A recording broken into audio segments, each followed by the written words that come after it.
Hey, I'm Mark, Senior Partner Solution Architect at Grid. And yeah, thanks for coming along. Today, I'm going to be talking about empowering your player community with Grid's Game Data API. So first off, Hallöchen, which is like a friendly German way of saying hello, like cutesy little way. Yeah, as I said, Senior Partner Solution Architect. So this is a lot of words, but basically it means I'm somewhere between biz dev, product and engineering, marketing, and the actual game developers themselves. So I work alongside game developers, helping them understand the concepts of in-game data and helping them get this data out of their platform and making it available. So previously I was at AWS and Alexa for like 8.5 years, maybe a bit longer, working with startups, helping them get started with cloud and scaling their ideas. And also working on Alexa, launching Alexa in UK and Germany, and then focusing on voice games with folks like Jagex and Quantic Dream. And I've done quite a lot of stuff across bioinformatics, esports, and game tech in general. And of course, it's a video game conference, so of course, I like to play games. The moment I'm playing Rogue Trader, which is awesome if you love CRPGs, or the Warhammer 40K universe, then I encourage you to check it. And of course, Assassin's Creed Black Flag. Recently started replaying this, and yeah, who doesn't love being a pirate and killing people and that kind of stuff? Cool. Okay, let's get started. Let's talk about some in-game data. So what is this? Well, this is essentially the data coming directly out of the game in real time in a fast, secure, accurate and granular approach, so getting super fine-grained data about the actual stuff. It's not your MAU, DAU, ARPU, and your regular kind of user metrics. It's more focused about the game events themselves. So things like unit positions and unit movement, like players destroying each other, destroying objects in the game, kills, deaths, assists, and any kind of changes to economy, completing objectives, that kind of thing. This graphic here, I think you can see it, is showing kind of a League of Legends game. And on the right side of that, you can kind of see the events firing out of the game in real time. And so why is this data actually important? I mean, data about your game in general is important, but these in-game data aspects are really important because they're kind of a IP of your game itself, right? They're things that are being generated by the game that can be used in new ways. This can mean things like empowering your players by giving them access to their performance data so that they can understand how they performed in this game, make tweaks on their gameplay, and improve, especially useful in things like esports, but just useful for gamers in general. They can start testing and refining strategies for how to do this, and they can test and like loadouts and builds, etc. It's really useful if you want to min-max and things like that. As well as the actual players themselves, it's also useful to developers, game developers, but also community developers, and helping them like build new tools for the community. So they have access to your APIs and your raw data, and they can start playing around with that. And the cool thing about that is that they're going to find gaps that you yourself cannot build, right? Like they're going to come up with new ideas that the community wants to do, and so they can build them, whereas you may have to spin up engineering teams to actually do that. And then additionally, it can help improve any competitive experiences that you have around the game. So you may see like grassroots competitive scenes start spinning up. It also can help if you have professional esports already. You can get data-driven kind of insights out of the game, make them available on broadcasts, and make it so that people can better understand the game and get into it themselves. Cool. So if all of this is like super important and super useful to your players and your ecosystem, why would you not go and build this yourself? I mean, you totally can. You can put components together, you start building this, but the reality is it's very complicated, right? First, you need to get the data out of the game. You need to store the data, you need to process the data, you need to start making it available, you need to deliver it to those end users, and you need to do all of this at speed, right? Because data kind of loses its relevance over time. So if you can do this in real time, like sub-second, it becomes super important to certain user bases, right? But doing that is kind of hard. It's something we've been doing for over 5 years now, and we've learned a lot of lessons along the way in doing so. It also usually means that you need like a specialized team. These are not necessarily skills that regular game developers have, the folks that may be playing with Unity, Unreal, or your internal art pipelines and things like that. It may need kind of specialized engineers for those. And of course, once you've spun it up, you need to do things like ongoing support. So supporting the users, but also supporting the system when things kind of break, and maintenance and things like that. Doing updates as well. Whenever you release new patches, you need to kind of make any changes to the data. And of course, you need to do some marketing around this to actually get people interested in playing with the data. This is where Grid steps in, right? So we've been doing this for about 5 years now, working with game developers, helping them get the in-game data out of their game and making it available for new use cases. I'm going to step into the next slide. I'm going to kind of precede it with like, this is something marketing made me put in the slides. So you can blame the marketing team, but this is an explanation.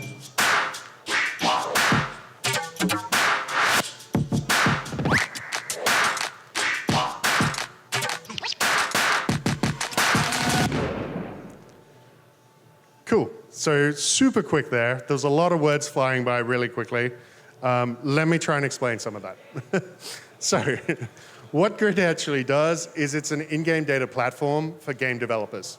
So helping them get this data out of the game, making it available on the platform, enriching it, and distributing it as APIs and visualizations on top of that. That involves kind of sourcing the data directly from the game itself, storage, process, running analytics tools on top of it. It also means things like integrity, where you as the game developer are the pure owner of this. You control who has access, when, how, where, and why. And it's also kind of the distribution side where we make it available to your partners. You may notice some logos here on the right. So we've got League of Legends on the platform, Valorant, Counter-Strike 2, PUBG, Rainbow Six Siege, and Dota 2. All of these are kind of up and running on the platform. Data is available for us for that. And we're working with a lot of other game developers as well. The interesting thing there is there's many different genres among those games. And what we've done is actually build the platform in a game title agnostic approach, which means that we kind of provide the SDK with a whole load of simple commands that people can use. So that may be game started. It may be things like player kill player, maybe things like player completed objective. Item was used, ability was used, etc. And all of these are mapped then across to the different game genres. For instance, if you look at kind of a player elimination, like players killing each other or getting wiped out by the game, this may be relevant to things like a battle royale, also a MOBA, also an FPS, maybe also an RTS, right? And again, things like the actual items being used could also be useful in a racing game like a Mario Kart, right? So building it in this approach allows us to quickly and easily make it allow you to onboard your games despite being different genres. And likewise, the data coming out of the other end is in a very similar format across games regardless of genre that they're in. I was working with DataWisp, who are around this conference as well. They're building kind of a visual scripting data analysis tool. We put together a tutorial for Valorant data so that people could process and understand their Valorant data. I said, let's just try it with CS2 data and see what happens. And they came back 10 minutes later saying, yeah, it worked, no code changes needed, because the data format is exactly the same, which is really cool. It means as a community member, you can start playing across different games and building different tools. So where does this actually come from? So let me start here. This is a game of Rainbow Six Siege, right? Played at the Six Invitational, which was like last month in Brazil. This is then emitted via SDK directly into our managed API infrastructure, our backend services, and generated out such that it becomes in-game events that are then able to be consumed. The events are made available via APIs for things like live data, for things like static data, data that doesn't change very often, as well as like the historical data. So if you want to go and look at a game from last year, you can totally do that. You can also do things like statistics and predictions on top of that data as well. From there, it can be moved across to our portal infrastructure, which is like a web interface over the top of these APIs. And then from there, we can actually build different configurations of those portals for different user personas. So this can be developers who want to actually get started with your game data. This can be competitors like pro players. It could be esports production teams if you have an esport. It could be casters and professional talent that want to commentate on top of that. Or it could be academic and research users as well that just want to understand game data. So this is where my team comes in, the Game Developer Solutions team. We build quite a few different things for game developers there. The first is a SDK. So this allows game developers to send data directly from their game servers across to our platform in kind of a granular fashion so that it's emitted directly live. After that, we have the game data infrastructure, which stores, processes, enriches, and distributes the data via APIs. And as I said before, we also have the portals, which are kind of web interfaces on top of those APIs. But all of those are just the tech stack. Then on top of that, we also have support, both the end user and the game developer facing. And we have distribution channels where we can work with partners to make this data more useful. And then we have things like marketing and growth channels where we can help your community get excited about this actual data. So we can run things like open access programs where we make a subset of your data actually available for free to certain users so they can get started with it. And we can run data jams and hackathons and things like that on top of the data as well. Cool. So how does all of this actually work? Well, the first is to actually get the data in. This starts with like us breaking down the concepts of data into static data, which is things that don't change very often, right? So this is things like players, teams, schedules. It may be like the individual series in a tournament and things like that. This stuff doesn't change very often, right? It does change like a couple of times a year maybe, but it's not changing every like 3 minutes or something. And we also provide the ability to link your systems IDs to grids IDs as well. All of that's managed through a GraphQL API. On the other side, once you have that kind of skeleton data in place, you can then start binding the muscles of live data to it, right? So this is sent directly from the game server, and it's things like the game starting and ending. It's things like players killing each other and deaths. It's things like health and movement around the map, objectives being completed, etc. And all of that's available either as a C library or a RESTful HTTPS API. So these two kind of link together. As I said before, the central data here is essentially things like the series, which is like the two teams playing against each other. And then you have the two players here. And on the right side, you can see kind of at the top, you have a series ID, which then references the series object there. And then also you have the killer and the victim ID here, which reference the player objects on the other side. Cool. So as I said, this can be a C library, which you can embed kind of anywhere in your infrastructure, either on your game server next to your binary, or as a downstream service somewhere, which is kind of convenient for wherever you want to put it. Or it can be a HTTP API, which we've designed as an open API spec, which means that it's an open standard. So anybody that's using open API tools can generate an SDK in their preferred language or framework. It's kind of cool. Cool, so we got the data in. Now we need to look at how we get the data out. How does a consumer actually make use of this? This is where we have a whole set of APIs. So the first of these is a central data API that I mentioned before. Again, GraphQL API. It's designed to manage things like tournaments and series, so your schedules, but also your teams and your players. This is already kind of a lot of core data that you want to start playing around with. Often when games get into esports and other things like this, game developers tend to use tools like Unity, Unreal pretty frequently, but more commonly in this space, you find the most common game dev tool is actually Excel, right? People are handing around Excel files, different versions, all of this kind of stuff. It all becomes kind of chaos. Using this approach allows you to have kind of one single source of truth that then people can query whenever they need to.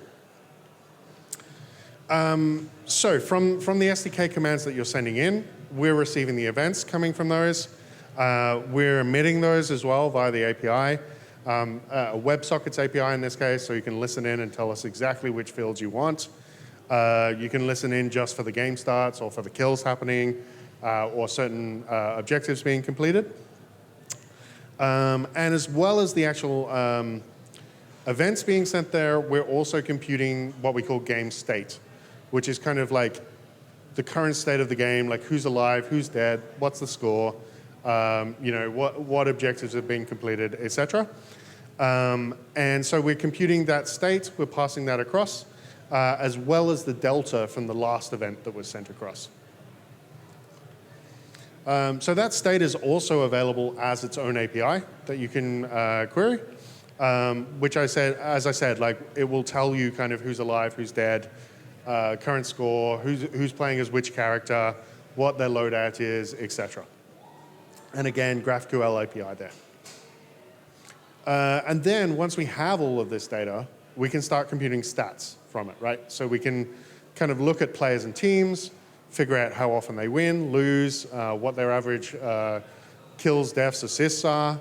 And from that, we can look at the minimum values, the maximum values, the average, their win rates, their win streaks, all of this kind of stuff, and make this available for anyone that wants to query it, basically. And we can also apply time range filters on this, right? So we can say, how many times did this team win over the last 6 months? It's kind of cool.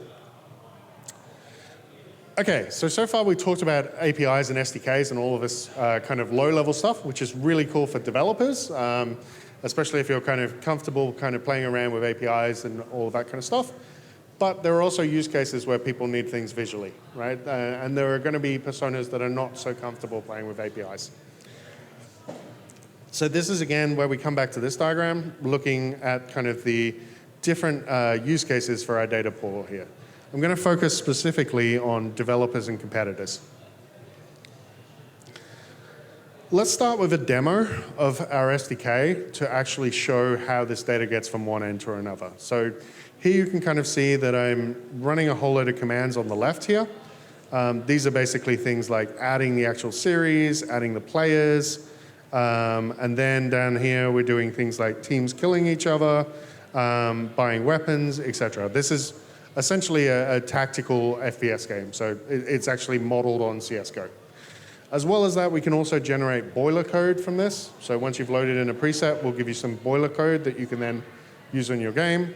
You can see here it's doing an add player, scrolling down, and then it's doing a kill enemy player, etc. And then you can see here in this middle section, these are the APIs that are emitted out, and these are the widgets that are generated from them.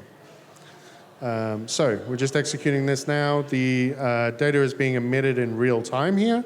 So we're getting the events as well as the state changes that are being computed. And once we have enough data coming from that, then we can actually show the widgets on the other side. So you can kind of see there's a live log here that's being generated in real time, and we can see some stats at the bottom. Whoops, sorry, it's just looped. But yes, we can kind of see the data is being visualized there. So as I was always kind of hinting at, we have a whole load of widgets that we built here. These are web web elements that you can reuse in different places, right? So you can take this web element and embed it in, say, a mobile app or a desktop app or any other web app, really. So easy to integrate wherever you need to. Fully customizable through things like URL parameters, so you can change the colors that are there. You can change kind of the different views that are provided, etc. They're responsive in that they update to the data being emitted in real time. And you have, on top of that, you have extra speed settings if you need to, right? So you can kind of say, like, this data should be synced to our broadcast video, or this data should only be available to players after the match is completed. So there's a lot of like configuration that you can do on that.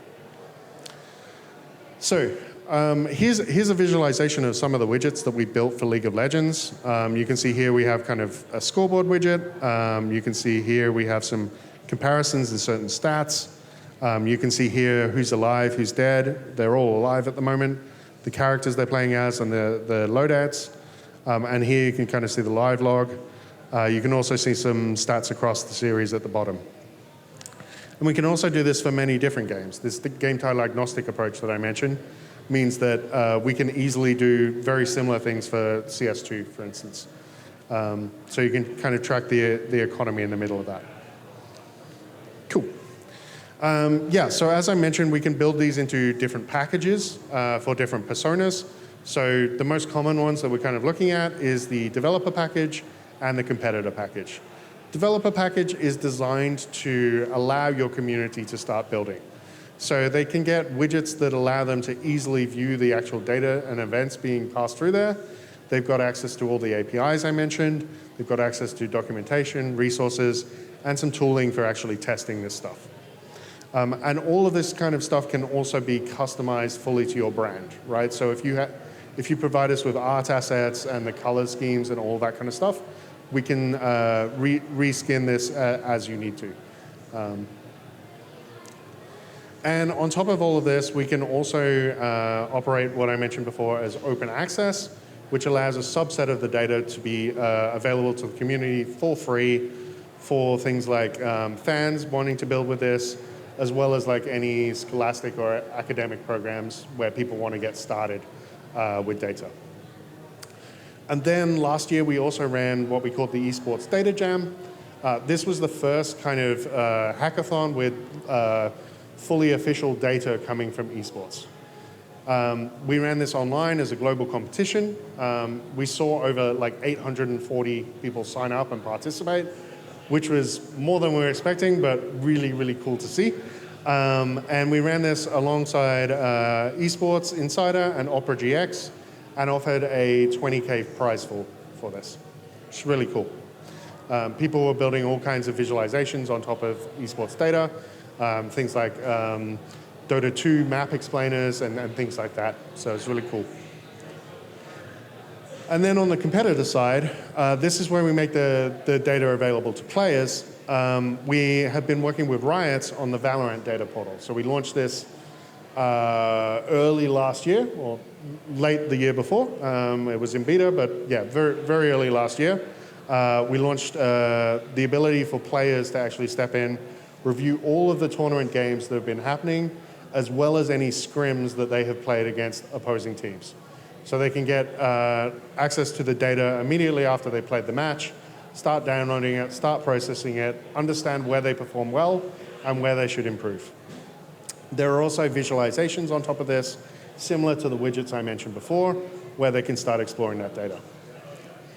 And it's being used by over 100 pro teams around the world. Then, more recently, at the start of this year, we worked with Riot again on the League of Legends esports portal.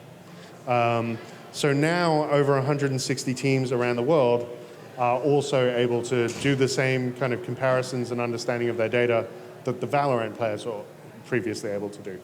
So yeah, ability to download data, ability to kind of process these for an analysis console, and get a deeper understanding of how they're performing. And then it's been a very busy week for many people here at the conference. But for our team on Monday, and also for Ubisoft, we made a little announcement for their players.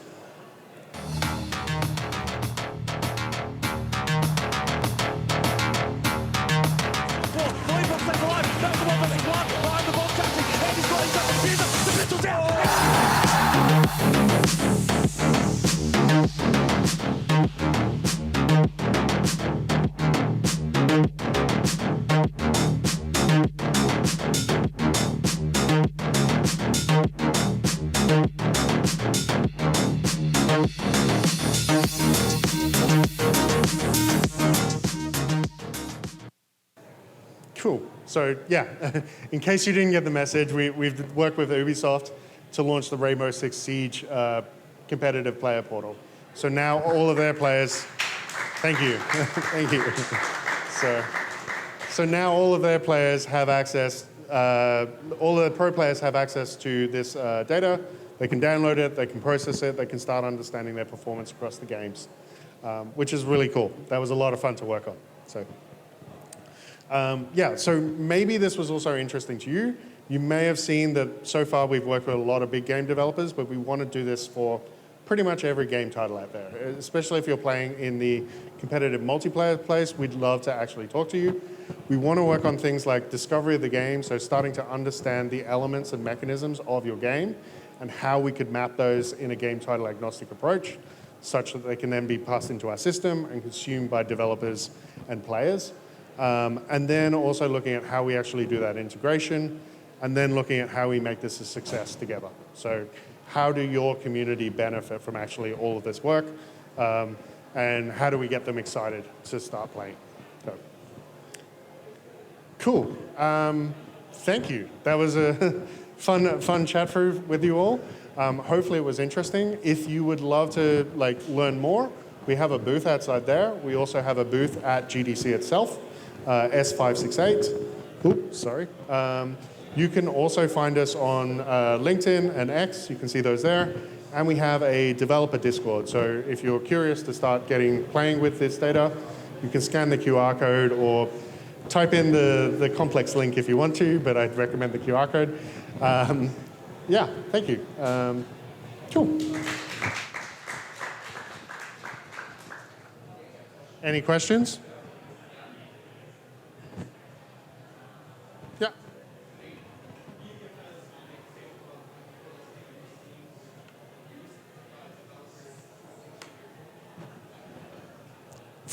Sorry, so you said, can I give an example of the coolest game I've seen that's... Yeah, I think there's some really cool ones that came out of the Esports Data Jam. So as I kind of hinted at, there's some that are doing overlays for Dota 2 videos where they can explain what's going on in the game, which is really cool for newbies that want to kind of get into Dota 2 or want to get into watching the Dota 2 esports. There are also things that do video visualization in the browser as well, so video plugins that will do this, like browser extensions. There were some that were actually playing around with advertising in-game based on who's winning, right? So you could use the data to actually flip around ads. Like let's say, I don't know, I'm just going to pick one. MasterCard sponsors one team, McDonald's sponsors another team. You could flip those around based on who's winning if you wanted to. So kind of ideas like this is sort of what we're seeing so far. But I'd say it's still very early days for developers getting this kind of access. So I think there's a lot of cool ideas that could come. Cool. Any other questions? No? Okay, then thank you. Enjoy the rest of the evening. There's a whole load more talks coming up. And yeah, enjoy the rest of GDC as well. So, thanks.